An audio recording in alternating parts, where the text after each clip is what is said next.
अक्सर ये सवाल पूछा जाता है कि why there are so many divisions in religion politics, मुल्क के अंदर एथनिसिटी, राइट। और उस डिवीजन का एक आउटकम होता है कि लोग उससे दूसरों से डिसएग्रीमेंट कर रहे होते हैं। और ये डिसएग्रीमेंट इस हद तक चला जाता है कि कभी कभी लोग दूसरों की डिसरिस्पेक्ट करने लग जाते हैं और उसकी वजह से एक दूसरे के दिलों में नफरतें आने लग जाती हैं। और इस तीन चीज़ों को, डिवीजन, डिसएग्रीमेंट और डिसरिस्पेक्ट को, मैंने 3D मॉडल का नाम दिया है। ये जो 3D मॉडल है ना, इसके पीछे 5 रीजंस हैं कि क्यों इंसान डिविजन्स करते हैं, डिसएग्रीमेंट्स करते हैं और डिसरिस्पेक्ट करते हैं। और number 1 reason is the TB, which is कि हर शख्स ट्रूली बिलीव करता है कि वो सही है और बाकी सब गलत है। जितने भी फ़िरके हैं दीन के अंदर, या जितनी भी पॉलिटिकल पार्टीज़ होती हैं, जितने भी ग्रुप्स होते हैं, उसके अंदर हर पॉलिटिकल पार्टी, हर फ़िरका जेन्युइनली ये फ़ील कर रहा होता है कि मैं बिल्कुल ठीक हूँ। ऐसे नहीं होता कि दूसरे वाला जानबूझ के एक्टिंग कर रहा है कि हाँ, असल में तो हम ठीक हैं, बट वो हमारे सामने कह रहा है कि नहीं, वो ठीक है। हर शख्स दिल से मान रहा होता है कि वो ठीक है। और इसलिए अक्सर कभी कहा भी जाता है कि कभी-कभी दूसरों के पर्सपेक्टिव को समझने के लिए हमें अपने आप को उसके शो में रखना चाहिए। हमें सोचना चाहिए कि यार, अगर मैं इसकी जगह होता, मेरी सेम एजुकेशन होती, मेरे सेम मेंटोर्स होते, मेरे सेम गाइड होते, तो शायद मेरा नेचुरल आउटकम भी ये होता, राइट।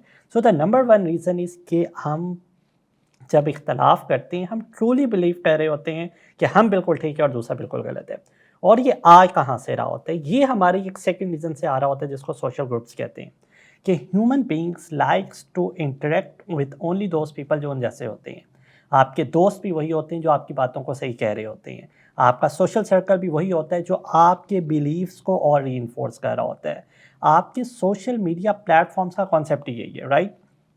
कि वो आपको ऐसा कंटेंट दिखा रहे होंगे जिससे आप इंगेज कर रहे होंगे, और आप उस कंटेंट से इंगेज करते हो जिसको आप ठीक समझते हो। एनी कंटेंट जिसको आप गलत समझ रहे होते हो ना, आप कभी भी उसको रीइंफोर्स नहीं कर रहे होते। That's why if you like someone, let's say from a religious perspective, आपको नुमान अली खान साहब पसंद है, मौलाना तारिक जमील साहब पसंद है, या जो भी स्पीकर पसंद है, आपके पास उनकी रील्स आना शुरू हो जाएंगी। उसका नेचुरल आउटकम क्या होगा कि आप अपने बिलीफ में और स्ट्रांग होते जाएंगे। अच्छा, ये जो सोशल ग्रुप है, it is basically coming from another process which is known as confirmation bias. कि इंसान के अंदर ये पोटेंशियल है कि इंसान वो इंफॉर्मेशन ही वही सीख करता है जिससे उसके इस्टेब्लिश बिलीफ को और कन्फर्मेशन मिल रही हो। हम आर्टिकल्स वो पढ़ेंगे जो हमारे बिलीफ सिस्टम को प्रमोट कर रहे हो, हम चैनल्स वो फॉलो करेंगे जो हमारे बिलीफ सिस्टम को प्रमोट कर रहे हों, राइट। एंड इसकी रीज़न क्या है कि लोग कंफर्मेशन बायस पे क्यों जा रहे हैं? कि अल्लाह ताला ने इंसान के अंदर एक पोटेंशियल रखा है जिसको कहते हैं हसद करना, जिसको आप कहते हैं कंपेटिटिव नेचर्स, जिसकी वजह से टीम्स आपस में मुकाबला कर रही होती हैं, कंट्रीज आपस में मुकाबला कर रहे होते हैं। उस कंपेटिटिव नेचर की वजह से हम कंफर्मेशन बायस कर रहे होते हैं, because we want to prove कि यार I am better than others, and this thing कि I am better than other is a next thing which is arrogance. इंसान अपने गरूर की वजह से दूसरे से इख्तलाफ कर रहा होता है।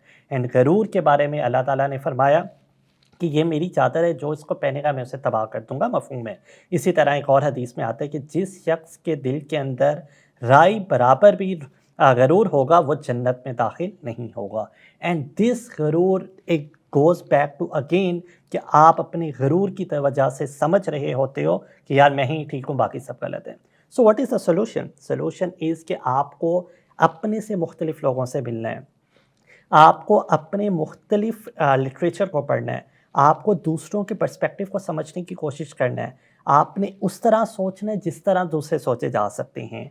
And the last and the most important role is कि अगर आपने किसी से मोहब्बत करनी है तो सिर्फ अल्लाह की खातिर करनी है, और अगर आपने किसी से नफ़रत करनी है तो वो भी सिर्फ अल्लाह की खातिर होनी चाहिए, right. It cannot be because of your conformation by social grouping, competitive nature. If you like someone, you have to like only for the sake of Allah subhanahu wa ta'ala. If you dislike someone, you have to dislike only for the sake of Allah subhanahu wa ta'ala.